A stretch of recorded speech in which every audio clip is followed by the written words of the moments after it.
Video शुरू करने से पहले मैं आप सभी को ये वार्निंग दे देता हूँ कि इस मूवी में कुछ ऐसे सीन्स भी हैं जो कि आपको विचलित कर सकते हैं, तो ये वीडियो अपने रिस्क पर ही देखना। तो दोस्तों, इस मूवी की शुरुआत में कुछ इन्फॉर्मेशन दिखाई जाती है जिसमें लिखा हुआ था कि FBI के 30 साल के रिकॉर्ड से पता लगता है कि सबसे ज़्यादा मर्डर दूसरे प्रोफेशन के मुकाबले हेल्थ के प्रोफेशन में ज़्यादा हुए हैं और सबसे ज़्यादा सीरियल किलिंग भी यहीं पर हुई है। फिर हमें एक लड़की दिखाई जाती है जिसका नाम एबी था, जो कहीं पर जाने के लिए रेडी हो रही थी। एबी ने अपने अंदर कई राज छुपाए हुए थे और उनमें से एक सीक्रेट ये था कि वो उन मर्दों का शिकार करती थी जो कि अपने पार्टनर को धोखा दिया करते हैं और वे दूसरी लड़की के साथ में फिजिकल रिलेशनशिप बनाते हैं। एबी एक डिस्को में जाती है और आज रात को वो यहीं पर अपना शिकार ढूंढने वाली थी। उसी बार में एक आदमी अपनी वेडिंग रिंग उतार कर एबी से फ्लर्ट करने लग जाता है और एबी को वो रिंग भी मिल जाती है, लेकिन फिर भी वो उस आदमी को सीड्यूस करके अपने साथ टेरेस पर ले जाती है। इस आदमी के बच्चे भी थे और इसकी एक पूरी हैप्पी फैमिली भी थी, लेकिन फिर भी वो अपनी फैमिली को चीट करने से खुद को नहीं रोक पाता है। एबी उसे प्लेजर देने लगी थी, पर अचानक से उसका प्राइवेट पार्ट काटकर उसे बिल्डिंग से नीचे गिरा देती है। ऊपर से गिरने पर उस आदमी के शरीर में लोहे की एक रोड आर पार हो जाती है, जिससे कि वो वहीं पर मारा गया था। अब ये सब काम तो एबी रात को करती थी, लेकिन दिन में एबी एक नर्स थी और उसे best nurse of the month का टाइटल भी मिला हुआ था। मतलब कि वो अपने पेशेंट के साथ में बहुत अच्छी थी। एबी ऑल सेंट नाम के हॉस्पिटल में काम करती थी, पर वहाँ भी कुछ ऐसे मर्द थे जो कि लड़कियों के ऊपर बुरी नज़र रखते थे। एबी की उस हॉस्पिटल में फीमेल क्रश थी जिसका नाम डैनी था, क्योंकि एबी एक बाइसेक्सुअल थी। एबी को अगर हॉस्पिटल में भी कोई मर्द दिखे जो किसी लड़की को धोखा दे रहा है तो वो उनको भी मार देती है, और उसी तरह से उसने एक आदमी को जहर का इंजेक्शन देकर मार दिया था और साथ ही में वो उसके साथ में इंटीमेट भी हो रही थी।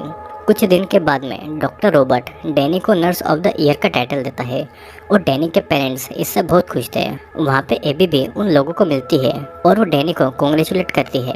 डैनी एबी को अपने बॉयफ्रेंड स्टीव से मिलाती है और इस बात से एबी अंदर ही अंदर गुस्सा होती है, पर वो उसे किसी के सामने नहीं दिखाती है और वहाँ से चली जाती है। अब एक दिन डैनी और स्टीव हॉस्पिटल में ही इंटीमेट हो रहे थे और इंटीमेट होते समय स्टीव डैनी से शादी की बात करता है, पर डैनी अभी शादी नहीं करना चाहती थी। और उसी टाइम वहाँ पे रेजिना नाम की एक नर्स आती है और उसे देखकर डैनी और स्टीव अपने कपड़े पहनने लगते हैं। तभी हॉस्पिटल में एक्सीडेंट हुए कुछ पेशेंट आते हैं और डैनी को कुछ समझ नहीं आ रहा था कि क्या करें, और उसे इस हालत में देखकर डॉक्टर रॉबर्ट उस पर गुस्सा करते हैं, जिससे कि डैनी रो देती है। डैनी को रोता हुआ देखकर एबी को बिल्कुल भी अच्छा नहीं लगता है और डैनी जब नहाने जाती है तो एबी उसे कंफर्ट देने के लिए उसके पास आने का सोचती है, लेकिन तभी स्टीव का कॉल आता है और डैनी उससे बात करते करते उससे झगड़ा करने लगती है। डैनी जब रो रही थी तो एबी वहाँ पर कपड़े चेंज करने आती है। डैनी हॉस्पिटल में एक्सीडेंट हुए लोगों को देखकर डर गई थी और कुछ मदद नहीं कर पाई थी और वो बस डर के वहीं खड़ी थी। एबी उसे अगली बार के लिए अच्छा करने को कहती है। वो ये भी कहती है कि ये कोई बड़ी बात नहीं है, आज जो कुछ भी उसके साथ में हुआ है वो किसी के साथ में भी हो सकता है। एबी डैनी को घर छोड़ने जाती है और तभी डैनी को नजर आता है कि उसके स्टेप फादर लैरी एक दूसरी लड़की के साथ में है। डैनी लैरी के पास जाकर उस लड़की के बारे में पूछती है कि क्या वो उसकी माँ को धोखा दे रहा है, और ये पूछते ही लैरी डैनी की किसी बात का जवाब दिए बिना ही वहाँ से चला जाता है और डैनी बस खड़ी रहकर देखती रह जाती है। उसे समझ नहीं आ रहा था और वो ये बात अपनी माँ को कैसे बताएगी। डैनी की टेंशन दूर करने के लिए एबी उसे एक डिस्को लेकर जाती है और वहाँ पर वो उसे ड्रिंक पिलाती है। दोनों फिर बहुत ड्रिंक भी करते हैं और डांस भी करते हैं। वे वहाँ पर एंजॉय करते हैं और बहुत सारे फोटोज भी लेते हैं। एबी डैनी के करीब आने की कोशिश कर रही थी और डैनी जब बहुत ही ज़्यादा नशे में आ जाती है तो एबी उसे किस करने लगती है और किस करते हुए भी वो उनकी फ़ोटोज़ लेती है। फिर एबी एक आदमी को डैनी को किस करने को देती है और वो आदमी डैनी को भी किस कर रहा था और वो उसकी बॉडी को हर जगह टच कर रहा था। एबी इन सारी एक्टिविटीज़ के फोटोज़ लगातार ले रही थी और डैनी नशे में उस आदमी के साथ में इंटीमेट हो गई थी और एबी ने ये सारी फोटोज़ भी ले ली थी। सुबह जब डैनी उठती है तो एबी उसके पास में बिना कपड़ों के ही सो रही थी और डैनी को पिछली रात के बारे में कुछ भी याद नहीं था। एबी अभी भी डैनी के पास आने की कोशिश कर रही थी और डैनी को अपना इनरवेयर नहीं मिल रहा था, पर एबी उसे वो दे देती है और ये देखकर डैनी को बहुत अजीब लगता है कि एबी को उसके इनरवेयर के बारे में कैसे पता है। एबी जब अपने कपड़े पहन रही थी तो डैनी स्टीव के बारे में पूछती है कि क्या उसने उसे कॉल किया था। एबी फिर आगे बताती है कि उसने डैनी बनकर स्टीव को मैसेज किया था और डैनी बहुत कोशिश करती है पिछली रात जो हुआ उन सब चीज़ों को याद करने की, पर उसे कुछ भी ठीक से याद नहीं आ रहा था। वो एबी से कुछ कपड़े मांगती है और वो कपड़े पहनकर कल रात जो कुछ भी हुआ उसे भूलने को कहकर वहाँ से चली जाती है। एबी का एक पड़ोसी जेरेड था जो कि एबी को बहुत पसंद करता था, पर एबी सारे मर्दों को एक जैसा समझता। जेरेड एबी की बहुत केयर करता था और वो नहीं चाहता था कि एबी किसी भी मुसीबत में पड़े। उसी दिन एबी अपनी मेंटल हेल्थ का बहाना लेकर डैनी के स्टेप फादर लैरी के पास जाती है। लैरी एक साइकियाट्रिस्ट था और वो भी उन्हीं मर्दों में से था जो कि अपनी वाइफ को चीट करते हैं। लैरी एबी से उसकी प्रॉब्लम के बारे में पूछते हैं। एबी उसे बताती है कि वो मर्दों से एडिक्टेड है। वो बचपन में भी अपनी माँ के साथ अपने फादर से उनके ऑफिस में कभी कभी मिलने जाती थी। आज वो जैसी भी है अपने पिता की वजह से है, लेकिन एबी ये पूरी बात नहीं बताती है। लैरी एबी को सेक्स एडिक्शन प्रोग्राम में ज्वाइन करने को कहता है और उसे रेगुलर अपने पास सेशन के लिए आने को भी कहता है। एबी इस बात को मान जाती है और वो और लैरी एबी को अपना पर्सनल नंबर भी दे देता है और जाते जाते एबी लैरी को एक सेक्सुअली हिंट देकर जाती है और लैरी भी उसके इशारों को समझ गया था। अब अगले दिन डैनी हॉस्पिटल जाती है और वहाँ पे किसी ने डैनी के लिए कुछ भेजा था। फिर डॉक्टर रॉबर्ट एक पेशेंट की हालत डैनी, एबी और कुछ और नर्सों को समझाते हैं और जाते टाइम डॉक्टर रॉबर्ट डैनी के बट पर हाथ लगाकर जाते हैं और इस बात से डैनी को काफ़ी अनकंफर्टेबल फील होता है। एबी को भी ये सहन नहीं होता है कि कोई और डैनी के शरीर को छुए और एबी डैनी को एक पैरालाइसिस करने वाला इंजेक्शन लाने को बोलती है। डैनी जब वो इंजेक्शन लेने जाती है तो वहाँ भी डॉक्टर रॉबर्ट आकर डैनी को गलत तरीके से छूता है, पर डैनी अभी भी उसे कुछ नहीं कहती है। डैनी रजिस्टर में अपना साइन करके वो इंजेक्शन लेकर चली जाती है। जब डैनी नहा रही थी तो एबी स्टीव का दिया हुआ गिफ्ट तोड़ देती है जो कि उसने डैनी को दिया था। एबी डैनी से कहती है कि वो उससे गलती से टूट गया है और एबी डैनी से स्टीव के बारे में पूछती है कि क्या वो अच्छा लड़का है या नहीं, पर स्टीव ने डैनी का बहुत साथ दिया था जब डैनी के फादर की डेथ हो गई थी। एबी भी अपने फादर के बारे में बताकर डैनी के करीब आने की कोशिश करती है। वो कहती है कि जब वो 8 साल की थी तब उसके फादर की डेथ हो गई थी और एबी डैनी को अपने घर की चाबी देती है ताकि जब भी डैनी को अकेला रहने का मन करे वो वहाँ पर आ जाए। और ये सुनकर डैनी भी बहुत ज़्यादा खुश होती है और एबी को खुद की अच्छी दोस्त समझ लेती है। उसी रात एबी लैरी से मिलती है और एबी इतनी ज़्यादा खूबसूरत लग रही थी कि उसे देखकर लैरी के होश उड़ गए थे। एबी लैरी को किसी सुनसान जगह पर ले जाने को बोलती है और लैरी भी वहीं पर उसे ले जाता है। वहाँ पर लैरी एबी को टच करके उसके करीब आने की कोशिश करता है। एबी फिर वहाँ पर लैरी का हाथ बांधती है और फिर उसे एक इंजेक्शन उसके गले में मारती है जिससे कि तुरंत लैरी पैरालाइज्ड हो गया था। ये वही इंजेक्शन था जिसे डैनी ने खुद का साइन करके हॉस्पिटल से लिया था, जिसे एबी ने चुरा लिया था ताकि अगर पुलिस को पता लगे तो इल्जाम डैनी पर आए। लैरी को एबी की हर बात सुनाई दे रही थी पर वो कुछ भी नहीं कर पा रहा था और लैरी के कार को चलता हुआ छोड़कर वो कार से उतर जाती है। लैरी पैरालाइज्ड था तो कार नहीं रोक पाता है और कार एक ट्रक से टकरा जाती है जिससे कि लैरी के टुकड़े टुकड़े हो गए थे और एबी दूर से सारा नज़ारा देखकर मुस्कुरा रही थी। एबी जब अपने घर पर आती है तो वहाँ पर पहले से ही डैनी सो रही थी। एबी उसके पास आकर उसे हक करती है और डैनी को अपनी माँ की फिक्र हो रही थी क्योंकि लैरी की मौत के बाद में उसकी माँ अकेली पड़ गई थी। डैनी स्टीव के साथ शादी करके उसके साथ रहने के बारे में एबी को बताती है और एबी ये सुनकर गुस्सा हो जाती है और बताती है कि वो भी उसकी केयर करती है और उससे प्यार करती है, लेकिन फिर भी वो उसके प्यार को कुछ नहीं समझती है। एबी के अजीब बिहेवियर को देखकर वो वहाँ से उठकर अपने घर जाने वाली थी, पर तभी उसे पकड़कर एबी कहती है कि मेरे जैसा तुम्हें कोई प्यार नहीं कर सकता है और तुम्हें कोई मेरे जितना अच्छा नहीं समझ सकता है।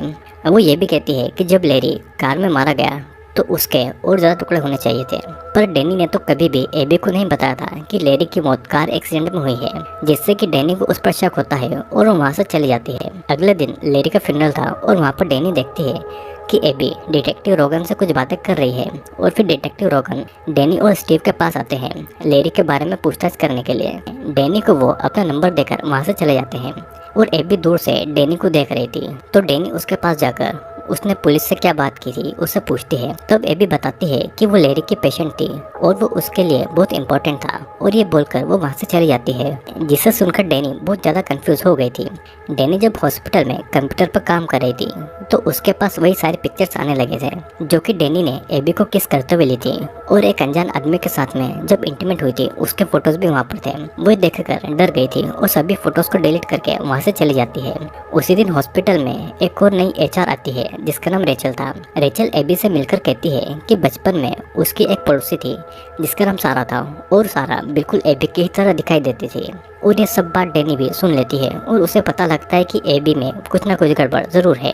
रात को जब रेचल अपना काम खत्म करके घर जाने वाली थी तो उसे दिखता है कि डॉक्टर रॉबर्ट अपने केबिन में किसी नर्स के साथ में इंटीमेट हो रहा है। तभी वहाँ एबी आकर रेचल को अपने साथ घूमने जाने को इन्वाइट करती है और रेचल भी खुशी से इस बात को मान लेती है। अब उसी रात डैनी को एबी कॉल करके उसके साथ पार्टी के लिए इन्वाइट करती है, पर डैनी जाने से मना कर देती है क्योंकि उसे स्टीव के साथ में डिनर पर जाना था। और तभी डैनी को ऐसा लगता है कि एबी उस पर नजर रख रही है और वो कार लेकर वहाँ से निकल जाती है। डैनी जब स्टीव के घर पर जाती है तो स्टीव के कंप्यूटर पर एक मैसेज आता है और वो मैसेज खोलकर देखती है तो वहाँ पर भी डैनी के फोटोज थे जिसमें वो एबी को किस कर रही थी और किसी के साथ में इंटीमेट हो रही थी। स्टीव उन पिक्चर्स को देखने वाला था, पर डैनी सब कुछ डिलीट करके स्टीव का ध्यान भटकाने के लिए उसे किस करने लगती है। लेकिन वो इतनी ज्यादा टेंशन में थी कि उसके मुंह से एबी के बारे में निकल ही जाता है और स्टीव का कुछ काम था तो वो डैनी को बाय बोल के ये सब टेंशन छोड़ने को कह देता है। अब रात को डैनी स्टीव के घर में अकेले सो रही थी और तभी उसके लैपटॉप पर किसी का वीडियो कॉल आता है। डैनी उठकर कॉल उठाने जाती है तो कॉल पर रेचल थी और वो एबी के घर में पार्टी कर रही थी। वो बहुत ही ज्यादा नशे में थी और तभी डैनी देखती है कि एबी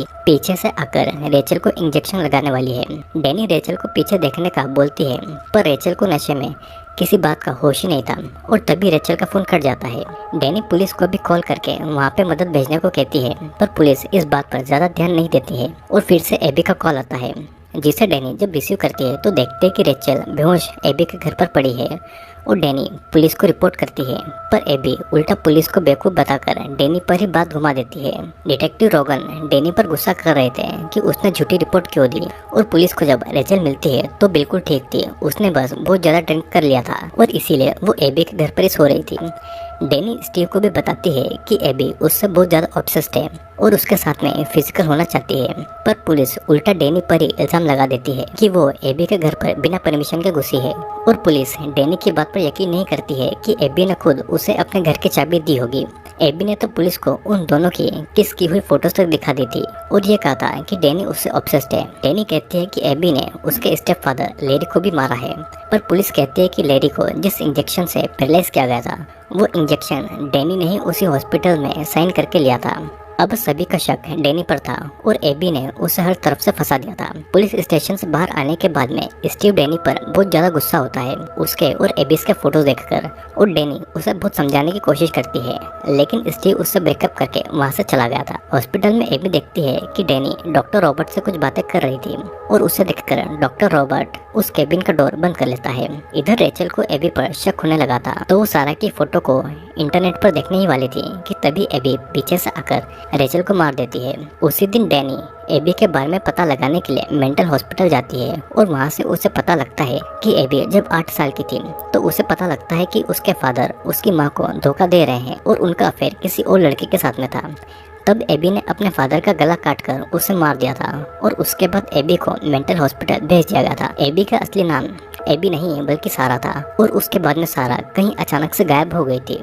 एबी के यही सारे राज डैनी रॉबर्ट को उस टाइम बता रही थी और डॉक्टर रॉबर्ट एबी को नौकरी से निकालने की सोचते हैं, पर एबी डॉक्टर रॉबर्ट को सेड्यूस करके अकेले में मिलने बुलाती है। वो मौका मिलते ही डॉक्टर रॉबर्ट एबी के पीछे जाता है, पर एबी उनको बेहोश करके एक रूम में लेकर जाती है। डॉक्टर रॉबर्ट को जब होश आता है तो वो खुद को एक बेड पर बंधा हुआ पाते हैं और उनका मुंह भी बंधा हुआ था ताकि वो चिल्ला न पाए। एबी डॉक्टर रॉबर्ट के सामने कपड़े उतारती है और एक सर्जिकल नाइफ लेकर उनके सीने में काटकर पिग यानी कि सुअर वर्ड लिखती है। फिर वो डॉक्टर रॉबर्ट का प्राइवेट पार्ट काटने वाली थी कि तभी डॉक्टर रॉबर्ट उसे ऐसा करने से मना करते हैं। फिर तब एबी एक चेंसो से उनका हाथ काटकर अलग कर देती है। डॉक्टर रॉबर्ट दर्द से चिल्ला रहे थे, पर एबी को ये सब करने में बड़ा मजा आ रहा था। डैनी को पता था कि रेचल की जान भी खतरे में हो सकती है और वो हॉस्पिटल में कॉल करके रेजिना को रेचल को ढूंढने को कहती है। डैनी रेचल को जब कॉल लगाती है तो रेचल का फोन उसकी कार में था और वो कार में ही रिंग हो रहा था। डैनी एबी को कॉल करती है और एबी उस टाइम डिटेक्टिव रोगन के साथ में इंटीमेट हो रही थी और इसीलिए डिटेक्टिव रोगन एबी का साथ दे रहा था और डैनी की बातों को इग्नोर कर रहा था। डैनी एबी से रेचल के बारे में पूछती है, पर एबी उसे कुछ नहीं बताती है और फोन काट देती है। स्टीव को डैनी कॉल लगाकर उसे अपना ध्यान रखने को कहती है और एबी स्टीव को भी नुकसान पहुंचा सकती थी। स्टीव उस समय हॉस्पिटल की लिफ्ट में था और वहां पर एबी भी उस लिफ्ट में आ गई थी। इधर डैनी ने डिटेक्टिव रोगन को एबी के बारे में कॉल करके सब कुछ बता दिया था। डैनी हॉस्पिटल में स्टीव को ढूंढने लगती है, तभी उसे वहाँ पर एबी दिखती है तो वो उसे स्टीव के बारे में पूछती है, लेकिन दोनों के बीच में झगड़ा हो जाता है। रेजिना उनके झगड़े को रोकने के लिए आती है पर एबी उसे ही मारकर बेहोश कर देती है। फिर दोनों के बीच में बहुत लड़ाई होती है और दोनों ही कांच पर गिरकर बहुत ज़्यादा घायल हो चुके थे। डैनी फिर किसी तरह से वहाँ से भागती है और वो स्टीव को ढूंढने के लिए जाती है। एबी हॉस्पिटल के स्टाफ को बताते हैं कि डैनी ने उस पर हमला किया है और वो आदमी पुलिस को कॉल करने वाला था, पर एबी उसे इलेक्ट्रिक शॉक देकर मार डालती है। हॉस्पिटल में पुलिस भी आ गई थी और एक पुलिस डैनी को संभाल ही रही थी कि तभी एबी पीछे से आकर पुलिस के गले में कैंची घुसाकर उसे मार देती है और अब डैनी को मारने के लिए वो आगे बढ़ रही थी। डैनी उसे अपनी बातों में कंट्रोल करने की कोशिश कर रही थी पर एबी उसे पीटकर कैंची से काट देती है। तभी एक और पुलिस ऑफिसर आकर एबी को रोकता है और एबी उसकी आंख में कैंची घुसाकर उसे भी मार देती है। डैनी फिर से स्टीव को बचाने के लिए भागती है पर एबी फिर से डैनी को मारने आती है और इस बार दोनों के बीच में बहुत लड़ाई होती है। डैनी एबी को मार रही थी और तभी स्टीव आकर डैनी को रोकता है। वो स्टीव को सब कुछ समझा ही रहा था कि इतने में एबी वहाँ पर आकर एक गैस सिलेंडर ऑन करके उस रूम का डोर बंद करके एक के बाद एक पेशेंट को मारने काटने लगती है। वो दरवाज़ा बंद था तो डैनी और स्टीव अंदर नहीं आ पा रहे थे और स्टीव उस दरवाजे का कांच तोड़कर अंदर आता है, पर तब तक सारे पेशेंट मर चुके थे। डैनी और स्टीव एक पेशेंट के पास आते हैं, लेकिन वो पेशेंट असल में एबी थी जो कि स्टीव के गले में कैंची घुसाकर वहाँ से भाग जाती है। अब हम देखते हैं कि एबी अपना सामान लेकर घर से भागने वाली थी कि तभी वहाँ पर डिटेक्टिव रोगन उसे पकड़ने के लिए आता है। जेरेड को देखकर ऐसा नाटक करती है कि डिटेक्टिव उसे मारने वाला है और जेरेड पीछे से आकर डिटेक्टिव रोगन को ही मार डालता है। एबी के प्यार के नाटक ने जेरेड को ही पुलिस के मर्डर में फंसा दिया था। अब कुछ दिन के बाद से एबी फिर से रेचल का नाम लेकर और उसी की तरह बिहेव करके दूसरे हॉस्पिटल में जॉब करने लगती है। मतलब कि एबी इतनी ज़्यादा खतरनाक थी कि उसे कोई भी नहीं पकड़ पाएगा। दोस्तों, ये कहानी एक एबी नाम की साइको नर्स की है जिसके साथ में बचपन में कुछ ऐसा इंसिडेंट हुआ कि वो थोड़ी साइको हो गई। उसका असली नाम सारा था जिससे उसने एबी में बदल लिया। एबी चीट करने वाले मर्दों को मारती थी और वो उन्हें मारने के लिए किसी भी हद तक जा सकती थी। आई होप दोस्तों वीडियो आपको ज़रूर पसंद आया होगा। वीडियो पसंद आया हो तो लाइक, शेयर और अगर आप चैनल पर नए हैं तो सब्सक्राइब ज़रूर कर लेना, क्योंकि मैं और भी ऐसे बहुत सारे इंटरेस्टिंग वीडियोस जल्दी ही लेकर आने वाला हूँ।